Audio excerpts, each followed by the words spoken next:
На прошлой неделе прошла встреча политических сил страны с представителями Кабинета министров. Члены правительства ответили на острые вопросы, интересующие общественность. В этом репортаже расскажем об энергетике, о том, с какими сложностями сталкивается страна и какие меры предпринимаются руководством для решения накопившихся проблем. Тема легализации криптовалюты, и вы тоже много раз комментировали, но этот вопрос здесь стоит, и он такой вот, который привел по утверждениям, значит, оппозиционных партий к энергетическому кризису.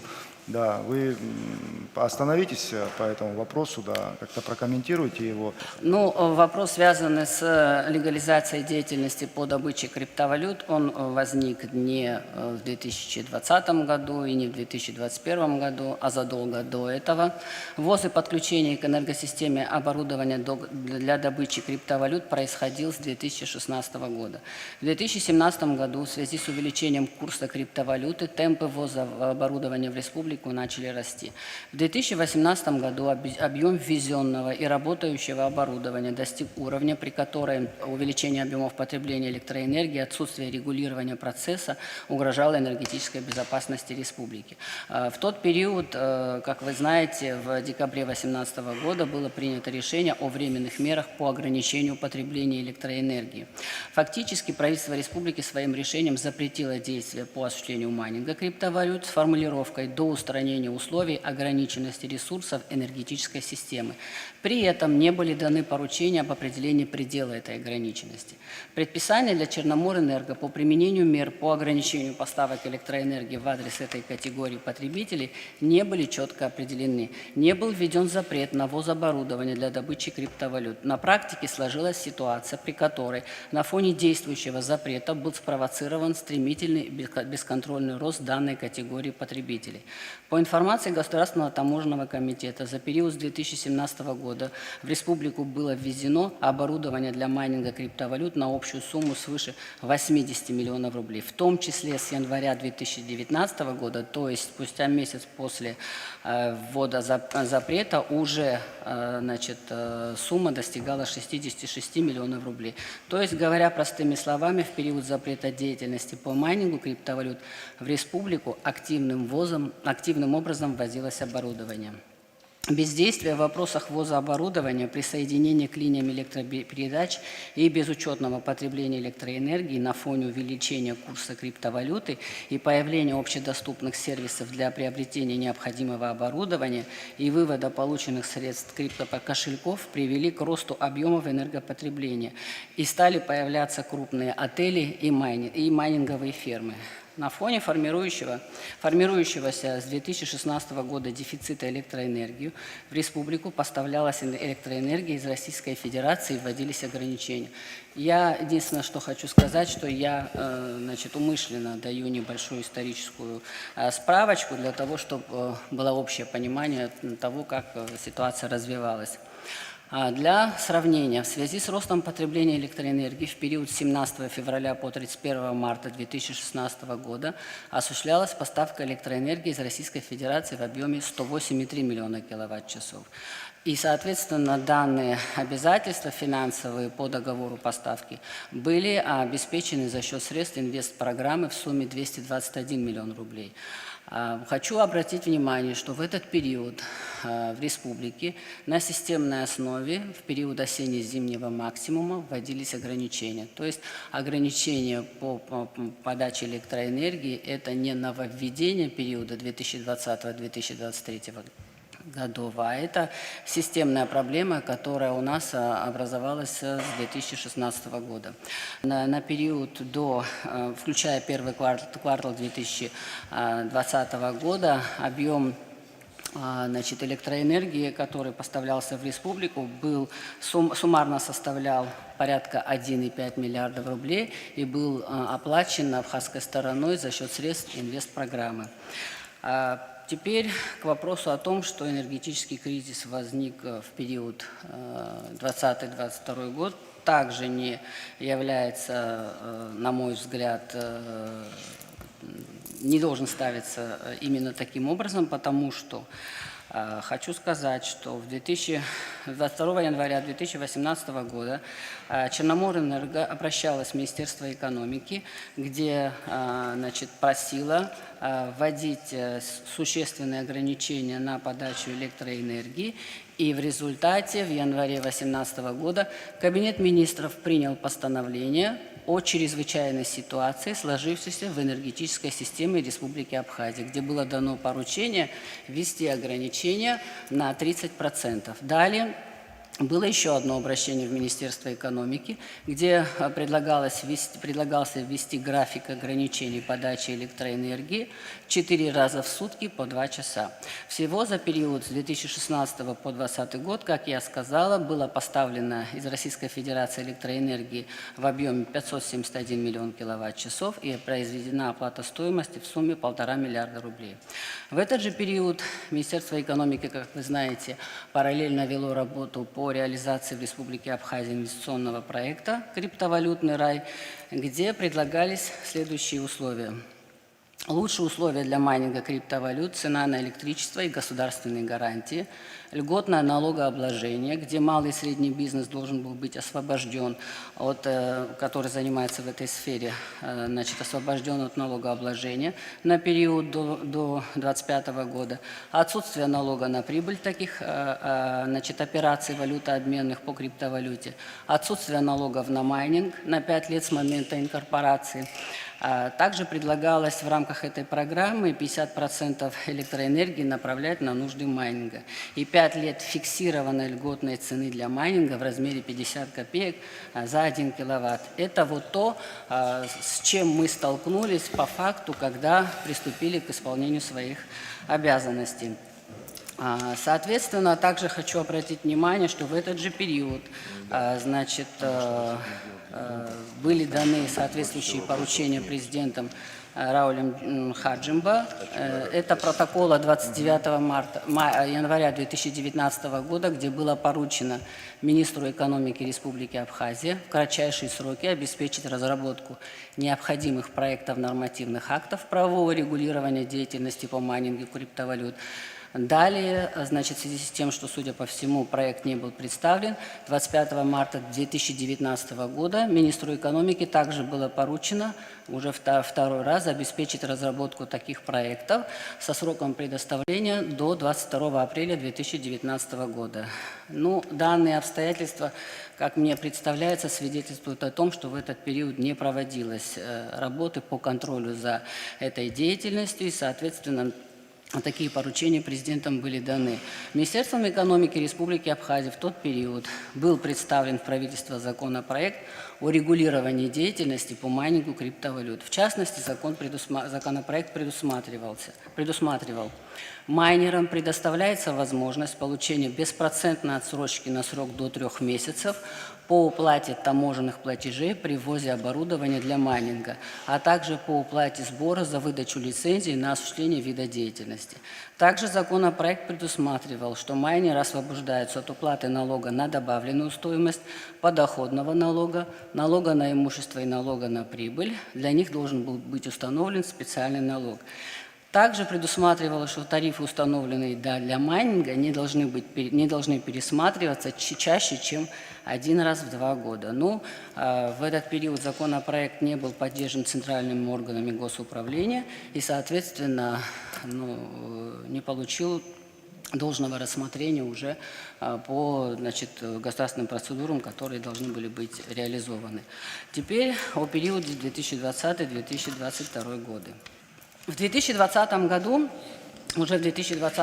объем присоединенной мощности оборудования для добычи криптовалют оценивался в 70-100 мегаватт в количестве, и количество ввезенного оборудования превышало 70 тысяч единиц. Оборудование было установлено в частных квартирах, домах, на территории государственных предприятий.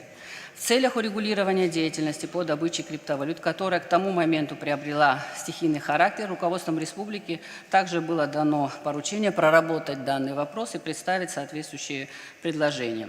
Постановлением Кабинета министров от 21 сентября 2020 года были установлены требования к органам госуправления и Черноморэнерго о выполнении комплекса требований и мероприятий для регулирования данного процесса. То есть, значит, утверждение о том, что данный бизнес был легализован без всяких условий, это не соответствует действительности. Постановление Кабинета министров как раз определяло порядок и условия, а также требования к тому, как должен данный процесс регулироваться, от значит, ограничения на ввоз оборудования на тот период постановление предусматривало, разработку законопроекта, определяющего отнесение деятельности, связанной с добычей криптовалюты, к лицензируемым видам деятельности, временный порядок регулирования, который предусматривал обязательное наличие правового статуса и всех необходимых документов, которые должны были обеспечивать данный вид деятельности,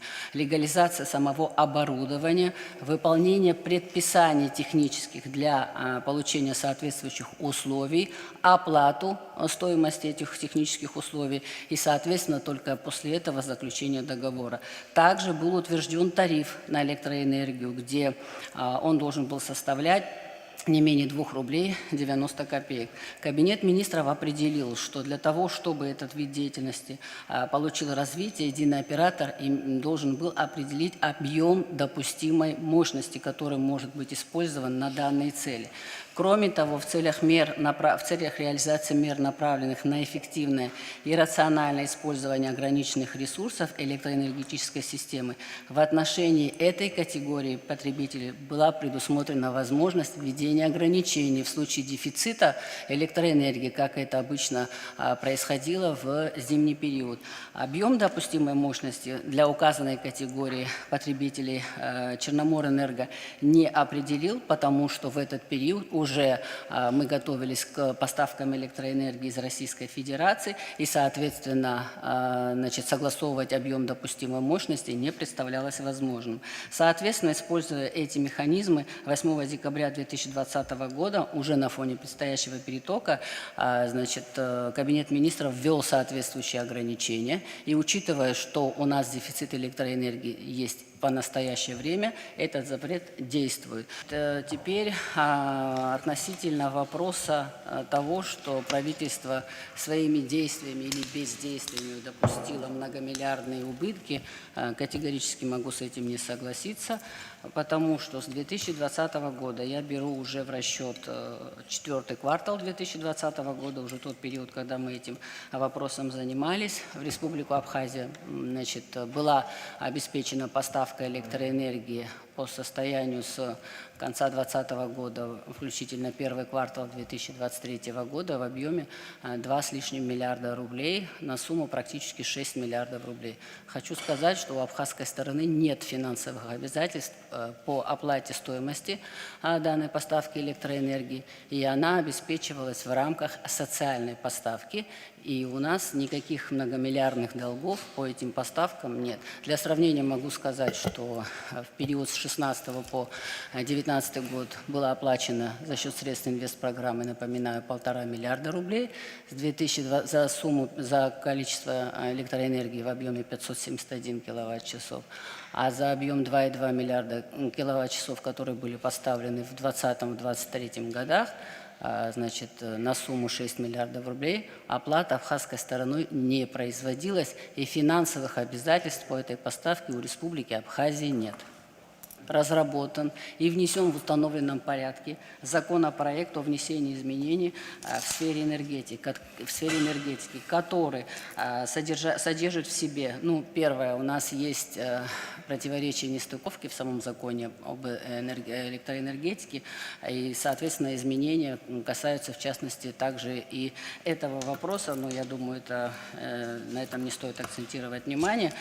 Конечно, самое главное направление в этом законопроекте – это возможность создания передающих сетей в Республике Абхазия за счет иных источников, не относящихся к государственным, с сохранением государственной собственности. И в этом являются предложения, являются основной идеей, значит, предложения в, значит, изменении законодательства.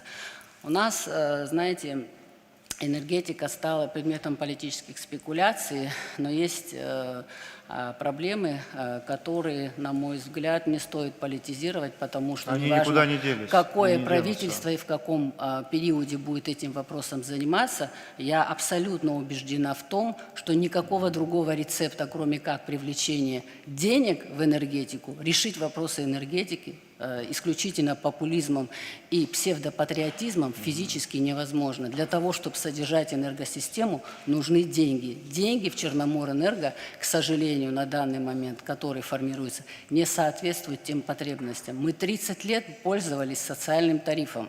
И к чему привел нас данный подход, сегодня все прекрасно видят. И проблемы в энергетической сфере, и так называемый энергетический кризис возник не в 2020 году, а задолго до этого. Потому что я, знаете, не хочу сейчас разговаривать эмоционально, но тем не менее хочу обратить внимание на основные вещи. Пусть мне кто-нибудь покажет один товар или услугу, которая не стоит денег или не соответствует его себестоимости. Для того, чтобы приобрести товар, за него нужно заплатить. Это первое. Для того, чтобы доставить электроэнергию из Ингургэс, несмотря на то, что мы не оплачиваем стоимость электроэнергии непосредственно генерации, надо обеспечить его транспортировку электроэнергии и привести непосредственно к потребителю. Это стоит денег. И не 40 копеек, как это было последние 12 или 11 лет. Утверждение о том, что мы необоснованно подняли тарифы, на мой взгляд, это абсолютный абсурд, грубо говоря, потому что для того, чтобы сегодня обеспечить деятельность нашей компании, которая должна поддерживать энергетическую систему, я не говорю об энергетике, у нас тариф должен составлять не менее 2 рублей 70 копеек. Как раз мы для того, чтобы минимизировать такие серьезные изменения в тарифной политике, и это серьезная, существенная социальная нагрузка на наших потребителей, мы растянули этот период на 5 лет. Для того, чтобы понимали, да, у нас, к примеру, в 2022 году, в январе, в Черноморэнерго поступило платежей за потребленную электроэнергию в размере 15 миллионов. В этом году 33 миллиона. В феврале 2022 года 29 миллионов поступило, в этом году 53 миллиона поступило. В марте 2022 года 37 миллионов, в этом году поступило 102 миллиона. Суммарно, в среднем, по прогнозам, у нас, если Черноморэнерго в среднем собирала порядка 300-350 миллионов, а у нас ожидается поступление до 700 миллионов. Конечно, это абсолютные цифры поступления выручки. Но если соотносить его с потреблением, мы же здесь никого не собираемся друг друга обманывать. Конечно, мы знаем и свои минусы, и свои плюсы тоже. Поэтому здесь мы понимаем, что это абсолютные показатели именно выручки. Но они, конечно, очень низки, если соотнести их с потреблением. И в этом смысле понятно, что работа предстоит очень большая. Что поможет решить вопрос? Да? Я не говорю, что панацея решения всех вопросов – это система учета, но одна из основных. Поэтому, как вы знаете, была утверждена в 2022 году соответствующая программа государственная, ведомственная по созданию системы коммерческого учета.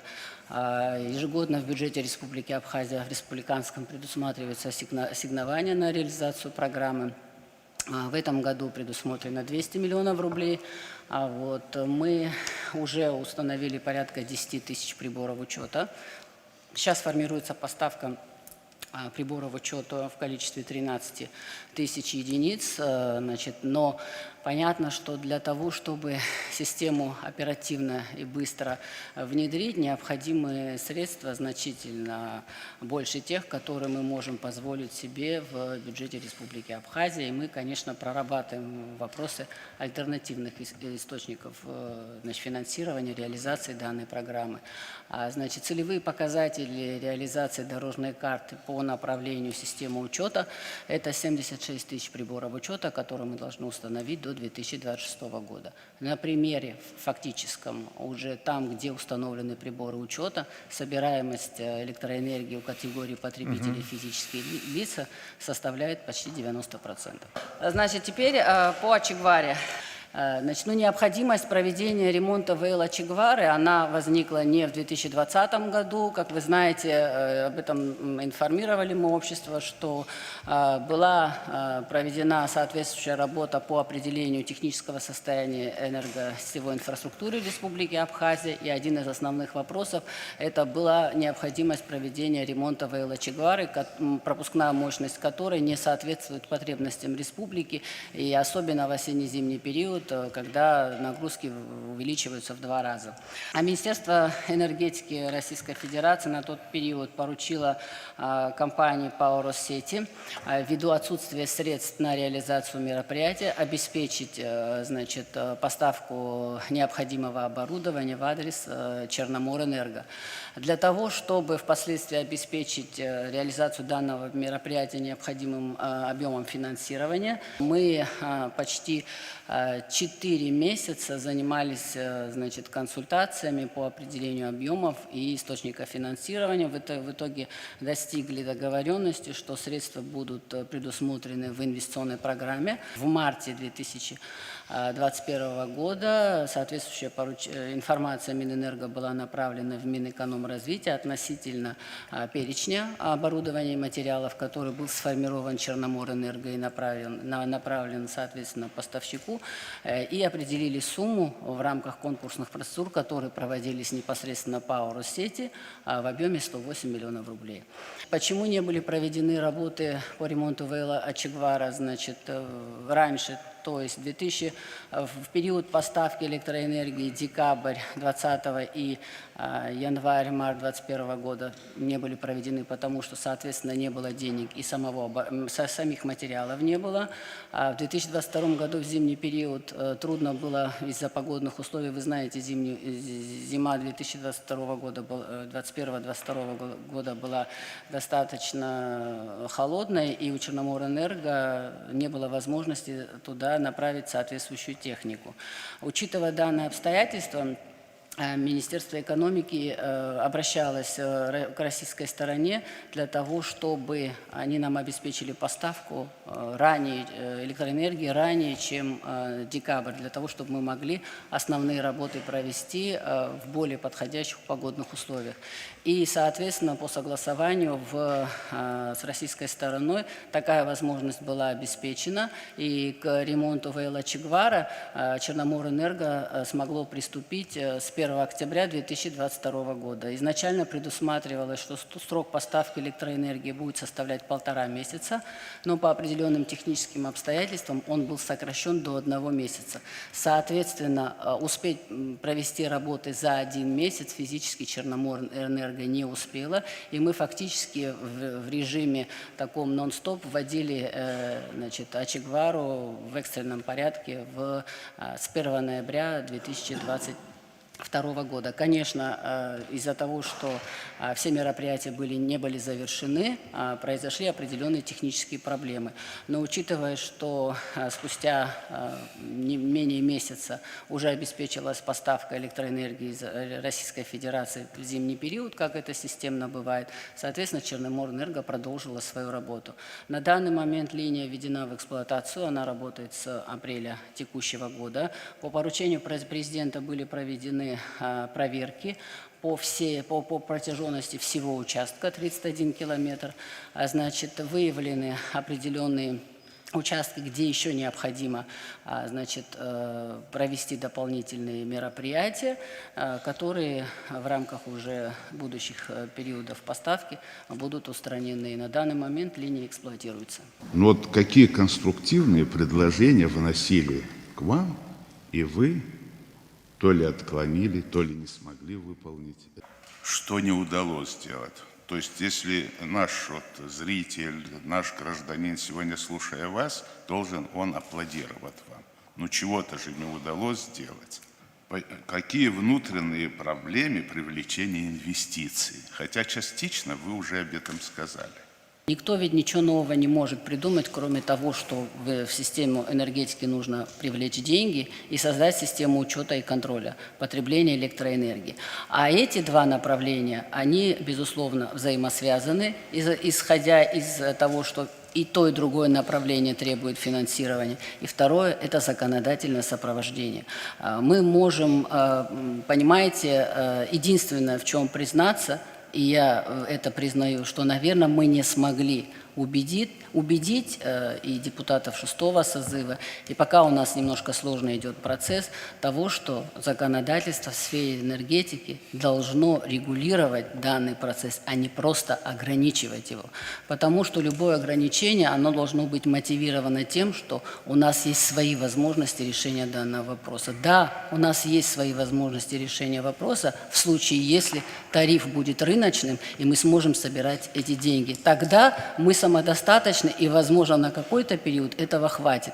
Но энергосистема республики в том ее состоянии, в котором она сегодня находится, без ее существенного финансирования изменить не удастся ситуацию. И объемы, которые определены по результатам работы, которая тогда была проведена, оцениваются в десятки миллиардов рублей. И у меня просто закономерный вопрос. Где их взять? У нас собственный бюджет Республики Абхазия, не считая российской финансовой помощи.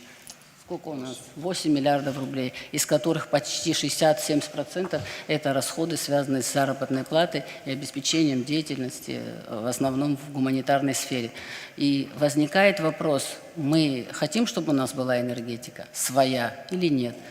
А кто нас ограничивает определить правильные, четкие условия, при которых эти инвестиции могут работать в Абхазии? У нас никто насильно ничего не забирает, и никто в очереди в этом смысле не стоит. Я могу вам сказать, что у нас ни одного проекта относительно того, чтобы мы поделились со своей энергосистемой, в республику не поступало ни в правительство, ни к руководству страны. Но для того, чтобы инвестиции работали, самое главное – это гарантии защиты инвестиций. А у нас с этим, к сожалению, большие проблемы. И ряд инициатив правительства Республики Абхазия, непосредственно президента Республики Абхазия, она обусловлена именно этим.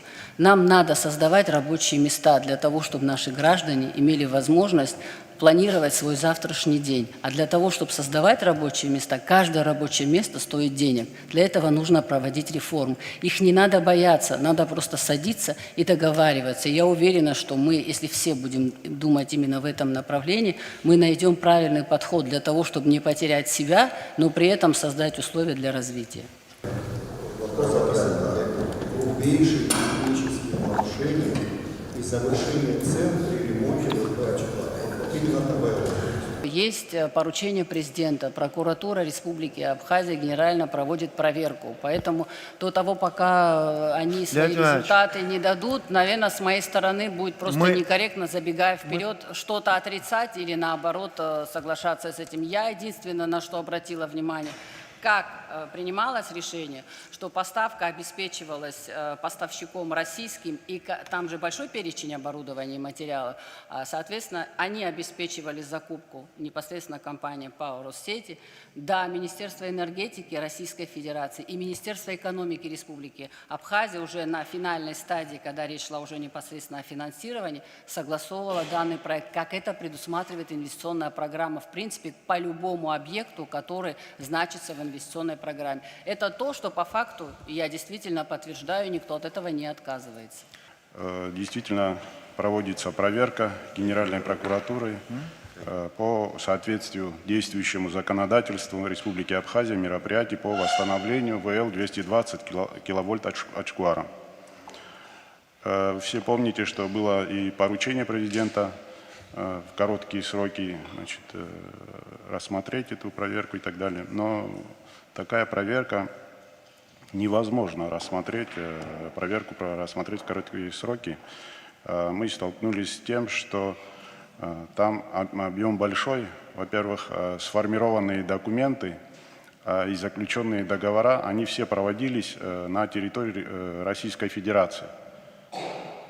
Поэтому наши эксперты дать какое-то заключение по тем ценам, по конъюнктуре рынка, ценообразованию и так далее, и по договорам, где подписывали, значит, высшие должностные лица Российской Федерации, ну, это невозможно.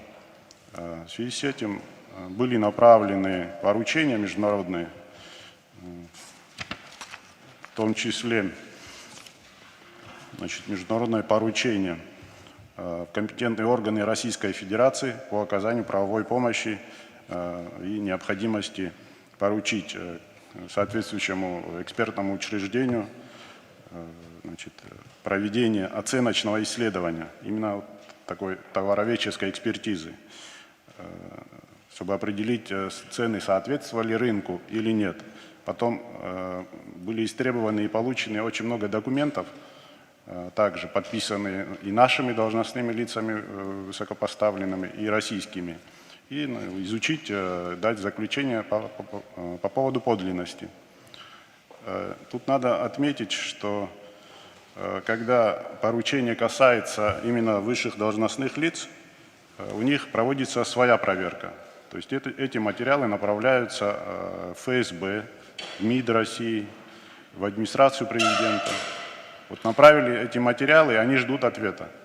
Получают, это тоже может затянуться там месяц-два, получают ответ, направляют в другое ведомство.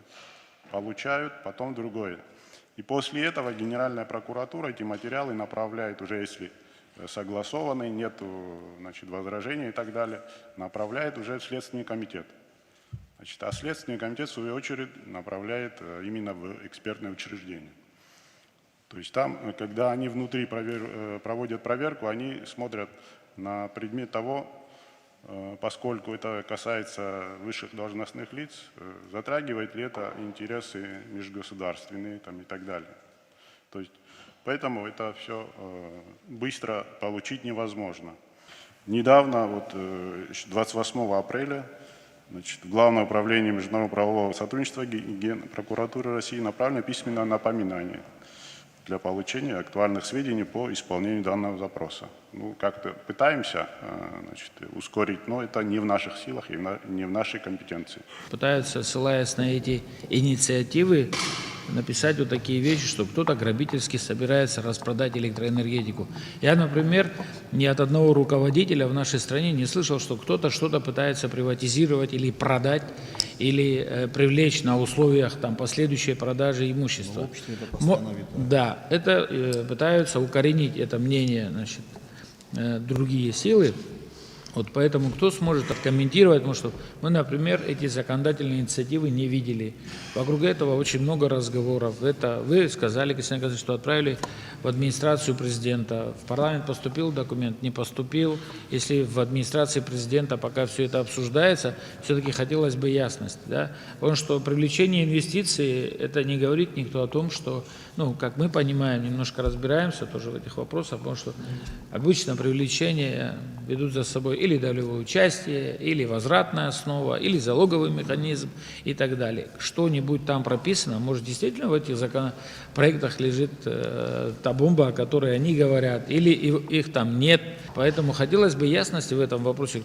Нам это интересно, господа, коллеги? Я думаю, и нам, и общественности тоже будет интересно, потому что люди пытаются через это там кого-то уличить в том, что там кто-то не патриот или кто-то больше патриот. Вот. Никто никогда, по моей информации, в всяком случае, не ставил вопрос о продаже электроэнергетики. Никто. Никогда. В основном вопрос упирается в некие законодательные инициативы, якобы, которые могут угрожать этим вопросам. Естественно, никакой бомбы нет, и никто ничего не продает. Есть разные формы привлечения инвестиций с сохранением государственной собственности и государственных интересов. Это то, в принципе, что мы предлагаем. Вы можете ознакомиться и, пожалуйста, можем обсудить данный вопрос. Открывающих путь грабительской приватизации объектов. Эта же тема все время будоражит наше общество, она активно обыгрывается. Беслан Федорович, по поводу вашего вопроса, ситуация с проектом закона о внесении изменений в закон об электроэнергетике следующая. Основные тезисы предполагаемого проекта Кристина Константиновна обозначила. Да, они предполагают, значит, расширение возможностей, так скажем, на законодательном уровне, что позволит нам привлекать в эту отрасль инвестиции. Естественно, каких-либо конкретных проектов там мы не увидим с вами. То есть предлагается к рассмотрению вот именно такой подход, как один из наиболее оптимальных и актуальных на сегодняшний день. Что касается статуса, законопроект в парламент Республики Абхазия еще не поступал. И о причинах Кристина Константиновна тоже вкратце сказала. Речь идет о том, что мы сталкиваемся с чрезмерной политизацией вопроса. Любое упоминание о данном законопроекте на этом этапе, пока его глубоко, так скажем, не обсудили и не разложили по полочкам, считаем преждевременным направление проекта в парламент на данном этапе. Поэтому к вопросу, тут также есть один вопрос об полное отсутствие открытости власти при принятии решений. Это в этом же ряду, да, то есть настолько помимо экономической важности, да, этот вопрос еще является у нас и социально-политически важным. И поэтому, к сожалению, многие наши политические деятели именно этот вопрос, учитывая важность его, используют в своих политических целях. Поэтому в общей тенденции, которую задает президент, то есть это открытость, гласность и обсуждение наиболее важных вопросов государства с обществом, данный вопрос тоже остается, ждет свою очередь для, самое главное, профессионального и конструктивного обсуждения. Если нет еще даже проекта закона, что оппозиция обсуждает? В этом-то и вопрос. Скажите, пожалуйста. В этом и вопрос, Александр Ильич. Законопроект Народное собрание Республики Абхазия не направлен. И еще хочу сказать, как бывший законодатель, да, не обязательно все законы, по всем законам Референдум проводит в обществе. Есть государственное управление, есть парламент, избранный народом. Многие вопросы они должны решать.